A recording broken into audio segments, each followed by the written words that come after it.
Hey guys, Darth Keen here, hope you're all well.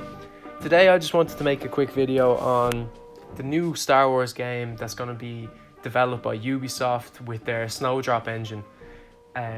Obviously, it's a nice break to have a Star Wars game not be made by EA. It's a fresh take on the Star Wars universe, which I think is a brilliant idea and very much needed because EA games tend to be very money driven. I think they're quite selfish developers when it comes to that sort of area. So I hope Ubisoft can kind of bring something different to the table. And obviously they're going to be using their Snowdrop engine, which they've used before on The Division and games like that. So that kind of says to me that this is going to be an open world game. So I wanted to go into some ideas I have, some directions it could go in, and some challenges that they could face in the development of this game. I'll start off with the challenges. I think that if they're going to make an open world online game in a Star Wars universe, it has to be a multi-planet game. You have to be able to travel from planet to planet, almost like a Destiny sort of game. But they could run into a few problems if they go this direction. Basically, we're all Star Wars fans here. We know how the universe works. Each planet only has one habitat. It keeps it simple for the movies. You know, it's easy to do, but it's different in games. If you're making a game and you make it to have multiple planets, you can visit different planets. You're gonna need long loading screens, and you're also gonna have to put in a lot of effort to create these environments. So, say for a planet like Hoth.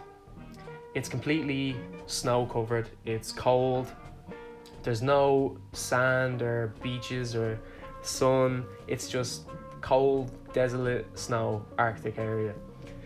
Take a world like Camino, it's completely water covered, there's no land, the only cities are on stilts in the water.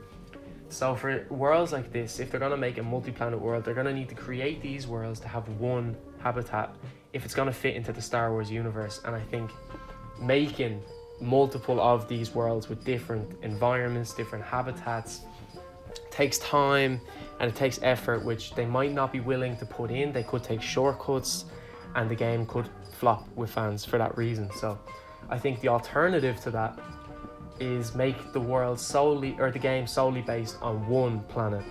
So they only have to do one environment and they can take time, craft it, make it perfect. But the problem I have with that is there's not enough variety. You'll get bored looking at the same environment and then you won't want to play it as much. So what they could do is they could make multiple planets or multiple habitats on one planet. But the problem with that is it won't fit the Star Wars universe where they're all this certain way, one habitat, you're only snow, you're only water, you're only desert like Tatooine. If they make one that's like the Earth, I don't think it will fit in to what is already in the universe. So that's definitely a challenge that they're going to be facing. And I hope they make the right decision with it. I hope they take their time and put in the work and get it right for us. And now I'm gonna touch on something that Long Lad Plays did in his video about the new game. If you haven't watched that already, I definitely recommend watching that because he touches on some brilliant ideas and stuff, and it's just a great video. So I'll put the link to it in the description, and if you haven't watched it, click off this now, go off and watch it, and then come back because I'm gonna touch on some things that he said. So the direction that they could take with this game in terms of the faction you are and the timeline of it. I think the ideal timeline, if they're going to do a Jedi/Sith game, is the Clone Wars. Obviously, we know during the Clone Wars they had the Jedi Council, and it was pretty much a brilliant time to be a Jedi because there was loads of them, they were thriving in the galaxy. Not as good to be a Sith, but there were still some. We have Count Dooku, Palpatine, people like that. So there was definitely